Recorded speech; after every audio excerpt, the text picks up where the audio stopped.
ಸಹಕಾರಿ ಸಕ್ಕರೆ ಕಾರ್ಖಾನೆಯಲ್ಲಿನ ಸಕ್ಕರೆ ಮಾರಾಟದಲ್ಲಿ ಭಾರಿ ಗೋಲ್ಮಾಲ್ ಆಗಿರುವಂತದ್ದು. ನಾರಾಜ ಸಕ್ಕರೆ ಕಾರ್ಖಾನೆಯಲ್ಲಿ ಭಾರಿ ಗೋಲ್ಮಾಲ್ ಆಗಿರುವಂತಹ ಮಾಹಿತಿ ಬರ್ತಾ ಇದೆ. 76 ಕೋಟಿ ರೂಪಾಯಿ ಮೌಲ್ಯದ ಒತ್ತೆ ಸಕ್ಕರೆಯನ್ನ ದುರುಪಯೋಗ ಮಾಡಿಕೊಳ್ಳಲಾಗಿದೆ ಅಂತೆ.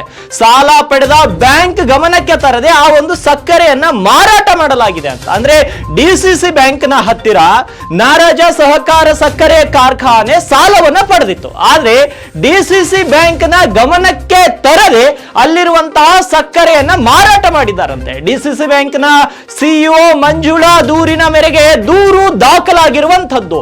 ಜನವಾಡ ಪೊಲೀಸ್ ಠಾಣೆಯಲ್ಲಿ 7 ಜನರ ವಿರುದ್ಧ ಎಫ್ಐಆರ್ ದಾಖಲಾಗಿದೆ. ಅಂದ್ರೆ ದೂರು ದಾಖಲಾಗಿರುವಂತದ್ದು. ಡಿಕೆ ಸಿದ್ದರಾಮ್, ಅಫ್ರಂಜ್ ಬಿಎಸ್ ಮತ್ತು ಮಲ್ಲಿಕಾರ್ಜುನ್ ಮಹಾಜನ್, ಸೈಯದ್ ರಹಿಲ್ ಅಹಮದ್, ಸದಾಶಿವ್ ಪಟೇಲ್ ಸೇರಿದಂತೆ 7 ಜನರ ವಿರುದ್ಧ ದೂರು ದಾಖಲಾಗಿರುವಂತದ್ದು. 420 ಸೇರಿದಂತೆ ವಿವಿಧ ಕಲಂಗಳ ಅಡಿಯಲ್ಲಿ ಪ್ರಕರಣ ದಾಖಲಾಗಿರುವಂತದ್ದು. ನೋಡಿ, ಸಹಕಾರಿ ಸಕ್ಕರೆ ಕಾರ್ಖಾನೆ, ಆ ಕಾರ್ಖಾನೆ ತನ್ನಲ್ಲಿರುವಂತಹ ಸಕ್ಕರೆಯನ್ನ ಒತ್ತೆ ಇಟ್ಟು ಡಿಸಿಸಿ ಬ್ಯಾಂಕ್ ನಿಂದ ಸಾಲವನ್ನ ಪಡೆದುಕೊಂಡಿತ್ತು. ಆದ್ರೆ ಸಾಲ ಪಡೆದ ಬ್ಯಾಂಕ್ಗೆ ಮಾಹಿತಿಯನ್ನ ನೀಡದೆ ಕಾರ್ಖಾನೆಯಲ್ಲಿರುವಂತಹ ಸಕ್ಕರೆಯನ್ನ ಮಾರಾಟ ಮಾಡಿದೆ. ಅದರ ಹಿನ್ನೆಲೆ ಡಿಸಿಸಿ ಬ್ಯಾಂಕ್ ನ ಸಿಇಒ ಮಂಜುಳಾ ಅವರು ದೂರನ್ನ ನೀಡಿದ್ದಾರೆ. ಆ ದೂರಿನ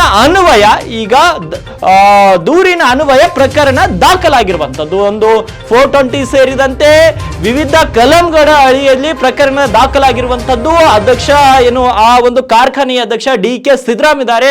ಅವರ ಜೊತೆಗೆ 7 ಮಂದಿಯ ವಿರುದ್ಧ ಪ್ರಕರಣ ದಾಖಲಾಗಿರುವಂತದ್ದು.